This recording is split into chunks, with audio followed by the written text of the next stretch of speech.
This is just great. Hi everybody on YouTube. Welcome back to the channel and the farming playlist. I wanted to show you an update on the waterways.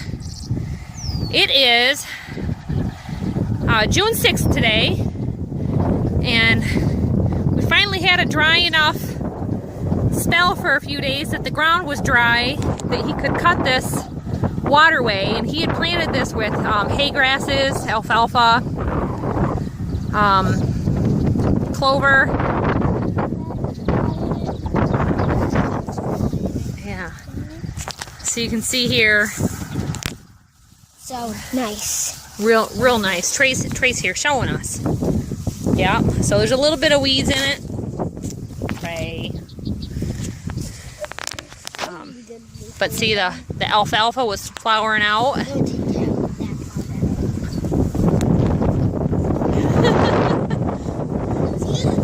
Yeah.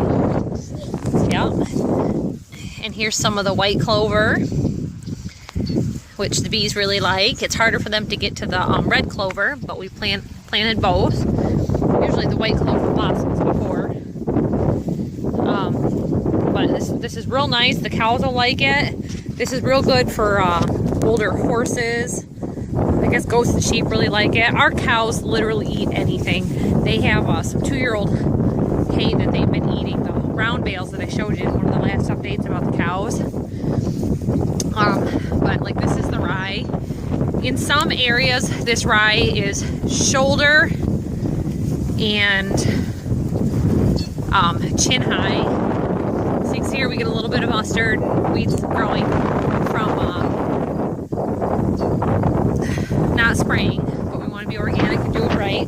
So here, this is grass that's growing, and he'll cut another pass over, so he'll probably get a little bit of oats right in it. But this is a big Y-shaped waterway, and it goes the whole length of the field all the way through to the edge where it meets the woods. I don't know if you can see it on my viewfinder. I'm gonna come over here a little bit, and it got awfully windy all of a sudden. All this water dumps out right here, and there's a bunch of real scrubby brush right there that the deer kind of hang out in, and they come out every night, and they will be out here eating some of this today. He's cutting this with his sickle bar mower that I've showed you in the past. It seems to be his favorite way to cut. And for the waterway, it's real nice. I know he was having starter trouble on the swather right now. So I'll just let you watch as he comes up this way.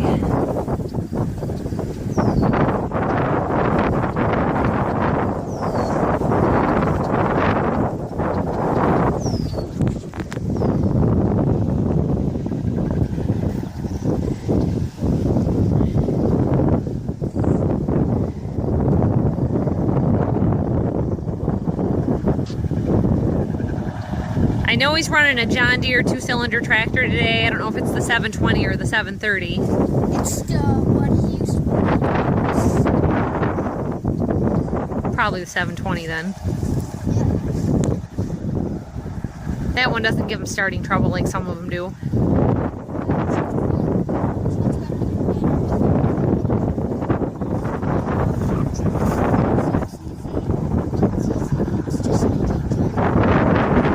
Says it starts easy, it runs easy, and it's just a good tractor.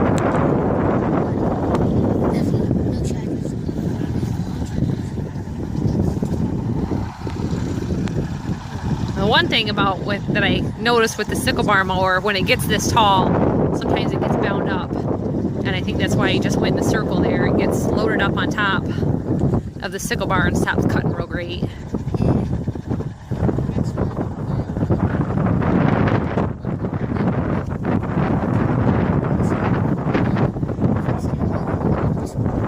Last year it wasn't this thick and lush, and he actually was able to mow this with a lawnmower at one point.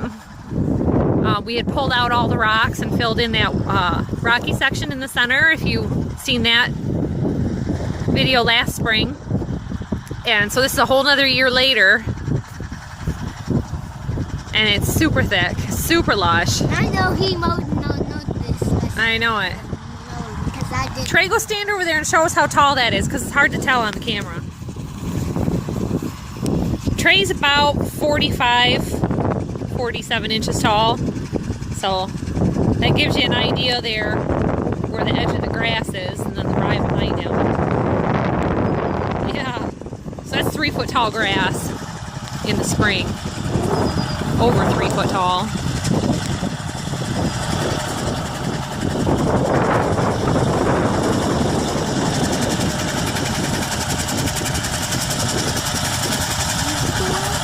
And this is about 6:30 at night. Of course, we have to work all day.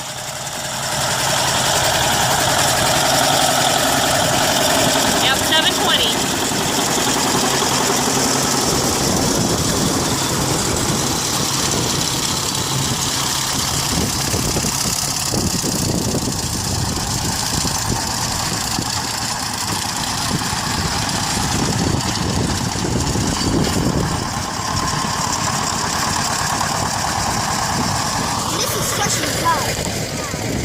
Yes, it is.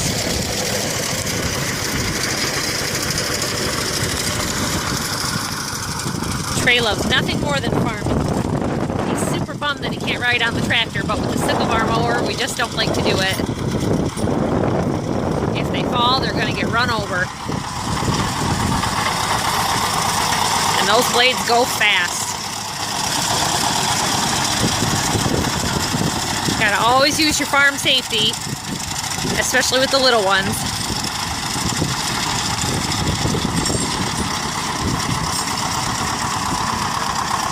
I ride on the side, not the Yeah, if you're gonna ride, you gotta ride on the other side, huh? But last time I ride with the sickle mower, over in the village. Then you just get run over by a tire.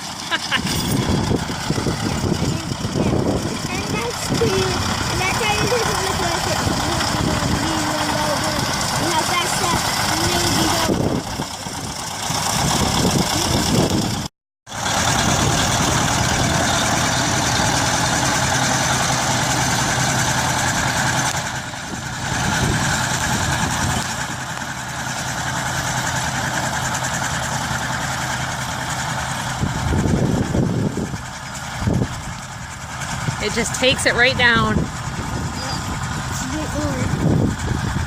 It's a great mower for something so old-fashioned, huh? So simple.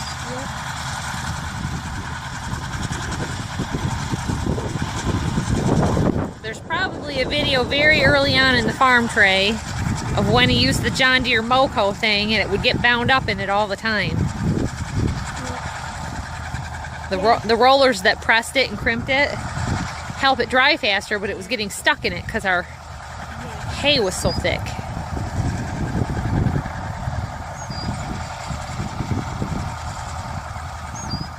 So that's the hay cutting for the Waterway, everybody. Thanks for watching. We'll see you next time on YouTube. Bye. Hey everyone, so this is the Waterway. I just wanted to show you. I've got a real nice aerial view from another spot on the field I'll splice in and show you too, but he went over this. It's a nice Y-shaped waterway, and he's got a good contour on it now that it's grown a bit. And where we put in the rocks and stuff last year was right through this center part. So that's been helping with the drainage quite a bit. And there was a drain tile right around here that has broken, so he's got to dig that up and repair it. But I just wanted to show you how nice it all is. He came out and tedded it at about 6 this morning, which spreads it all out to help it dry faster, and he'll be able to probably bale it tomorrow. So I'll go up on that high spot and show you. Rather than finding the hay rakes if you full baling it. That's right. So here I am up on the hill, And you can see the Y shape of the waterway. I was just thinking this is a perfect shot to try to get with my son's drone. I'll have to do that sometime. So, this is it. Trey was telling me Dad's got to get the hay rake out before he can bale it. And I can see here, if you're familiar or if you're not, look up chemtrails. They're dumping in our area. So that we'll get rain on Friday, they're forecasting. Usually this ends up causing for rain the next day, but it goes over quite a ways. This was totally clear, and these planes have been coming by here doing this all afternoon. So he's got to get this hay back up and in the barn before it gets wet on.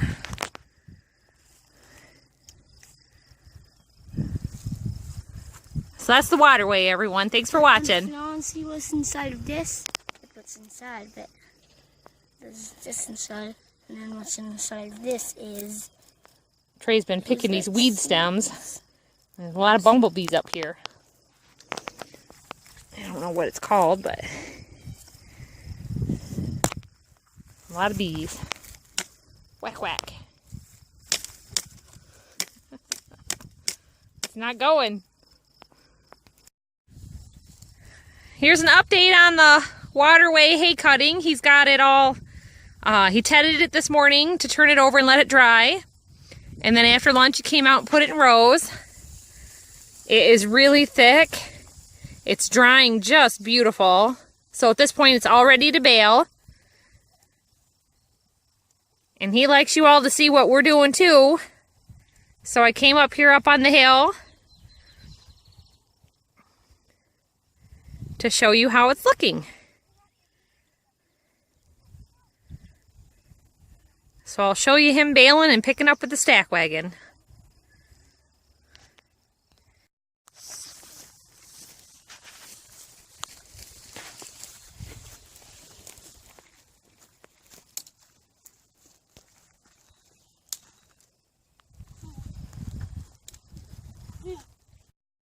Hey everyone, so I'm back at the hayfield.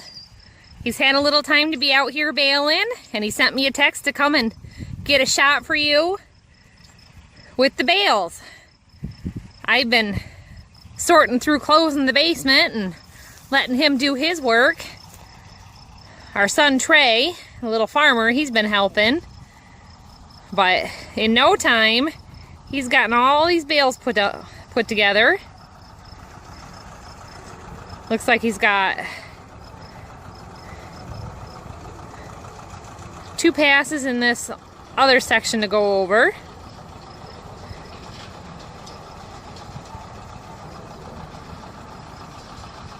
To get baled.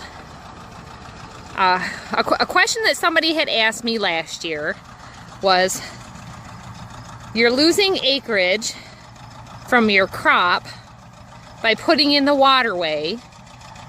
How many bushels do you lose? Well, you can't really compare that if you're growing hay in your waterway, because you're having the hay bales to sell or to feed your animals. So there really is no loss. And if you consider loss from washout in a heavy rain, which is what we were getting here badly, you get nothing. So this way, the water is being used up and carried away, the excess, to grow this nice green crop of hay. So there is no loss. In fact, I see it as a gain.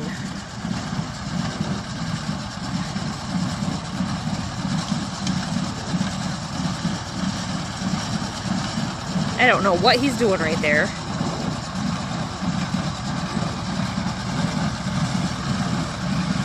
And it's hard for me to see because I'm pointing towards the sun.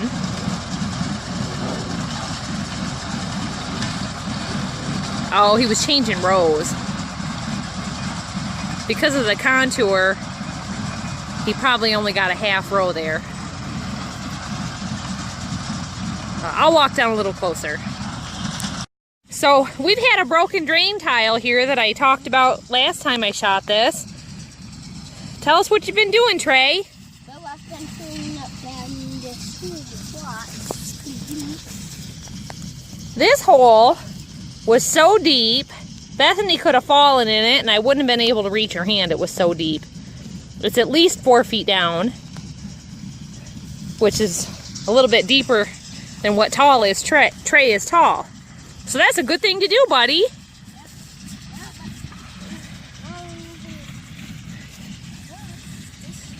Oh, yup. So Trey, being the farmer that he is, he finds things like this and he cleans them up. He takes the bales, like if they come out of the baler this way, that's the wrong way for the stack wagon to pick it up. So they have to be up on their side like this, and it picks them right up and scoots them in. So he's got some real nice rows going here.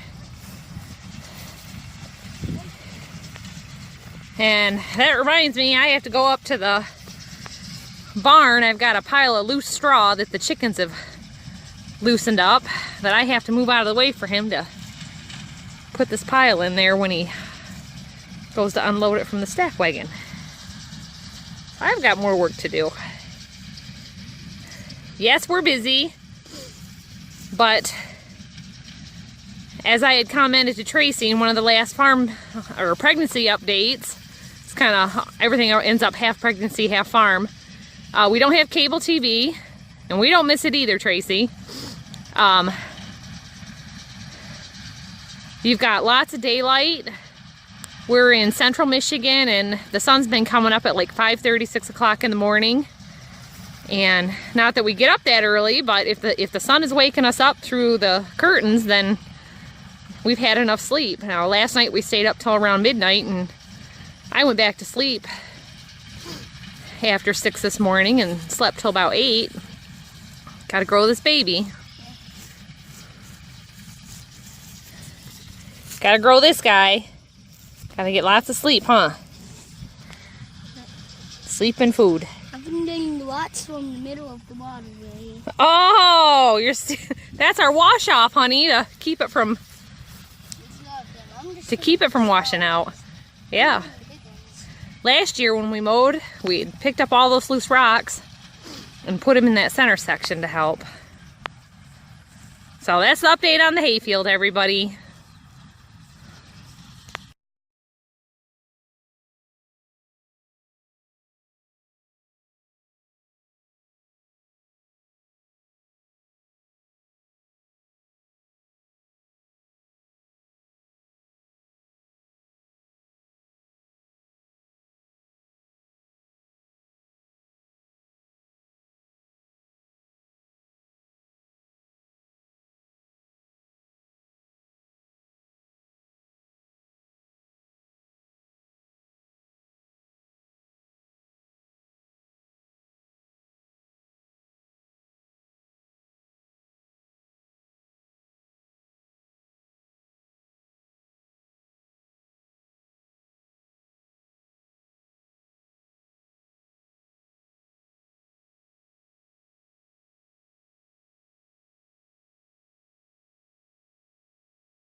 The sun's going down, and he got 2 loads.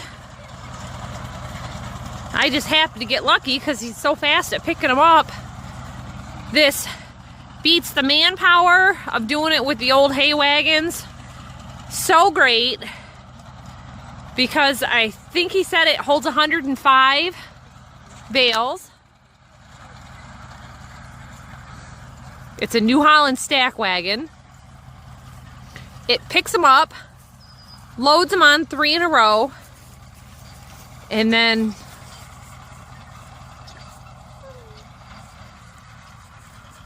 shoves them across the table, pushes them back a row, and picks up the next 3.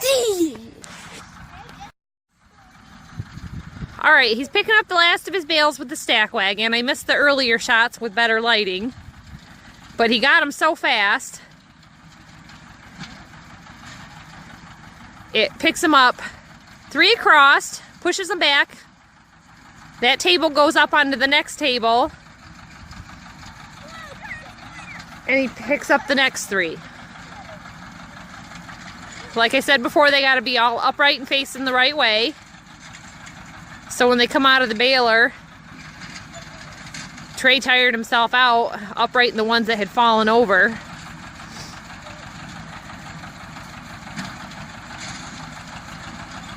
It's a New Holland stack wagon. The first year was a little rough going with it, and we figured out somebody had replaced the wood panels and put the bolts facing the wrong way, so the ends of the nuts were getting caught on strings and causing collapses in the stacking when we unloaded. So he went over and cut those off.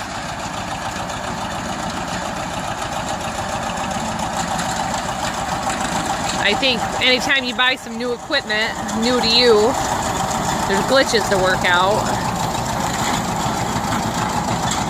Isn't that slick? It just picks it up, shoves it over. So when then that gets full, then it goes up to there, and then it moves back a notch, a notch, a notch, a notch, until all this is full. It's a 1034 New Holland stack liner.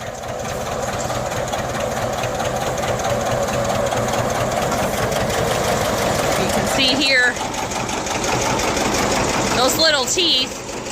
Grab them and pick them up, put them up there. These ones up here keep them so they don't fall forward, and this holds them so they don't fall back, and then that just inches back bit by bit.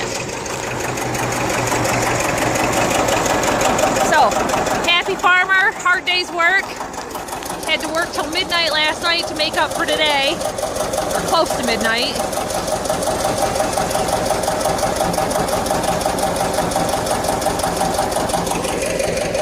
These guys are making their plans.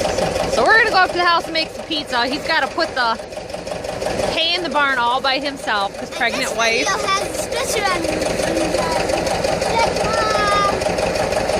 Pregnant wife can't lift them. I lifted 3 and they're too heavy this year. Stop, stop. You're too close. You wanna do something? This is a shoe up with this, man. I can't see only your face. You're too close. I keep moving back.